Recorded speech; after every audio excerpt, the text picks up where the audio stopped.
It started when I was 20. College was noisy, crowded, full of people trying to become someone. I wasn't like them. I kept to myself, drifting between lectures and silence, careful not to stand out. That's when I noticed her. Her name was Lila. At least, that's what I called her. She sat 2 rows ahead of me in psychology class. Shoulder-length black hair, always tied up. Glasses she wore low on her nose. She took notes furiously, never once looking back. But I noticed her. I noticed everything. It began innocently. I watched her, tried to figure out her schedule. When she entered the building, what she wore on Mondays, where she liked to sit in the library, she had patterns. I loved that. It made her feel familiar. And for a while, that was enough. I never spoke to her. But then, something changed. She started showing up in places she wasn't supposed to be. Like the bus I took every morning, even though she never got off at campus. Or sitting across from me in the cafeteria, even when I sat alone. She'd smile. Not say a word, just smile. I started hearing her voice.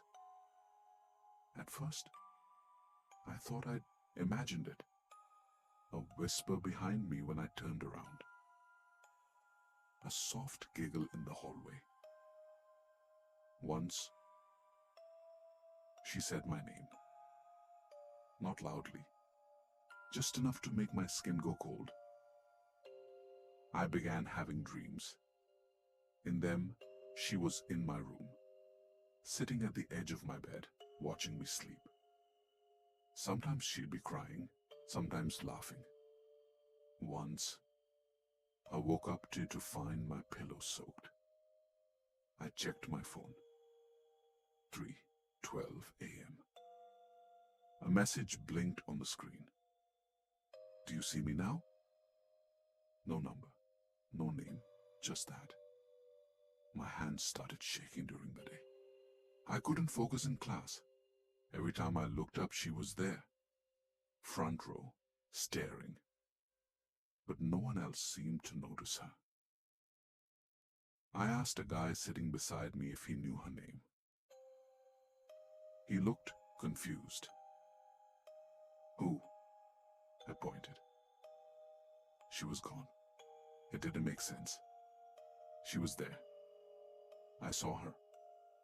One night, I followed her. Or, I thought I did. She left the library walking fast. I trailed behind, through campus, into the woods behind the science building. She never looked back. I could hear her humming. The trees seemed to close in. The path vanished.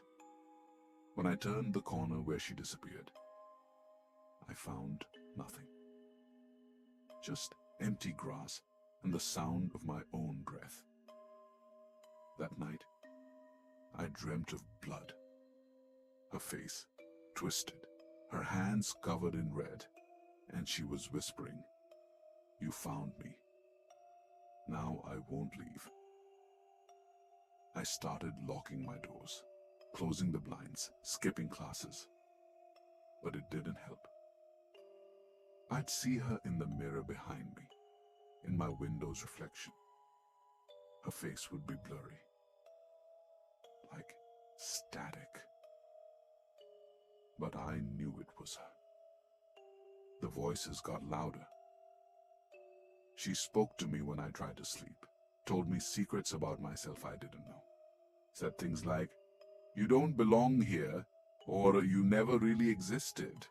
Once, she said, "You made me, and now you can't unmake me." I tried to tell someone. I called my brother in the middle of the night. I told him I was being followed, watched, that something was wrong. He stayed quiet for a long time. Then he said, "You're doing it again." I asked what he meant. He hung up. I didn't sleep that night. The next day, I searched the school database for her. No Lila, no student matching her face. I went to the registrar's office, showed them a sketch I made. The woman behind the desk stared at it and said, "Sir, that's a drawing." I snapped. "I don't remember everything, just flashes. Screaming, security, cold floor, then a white room. They told me I had a psychotic break.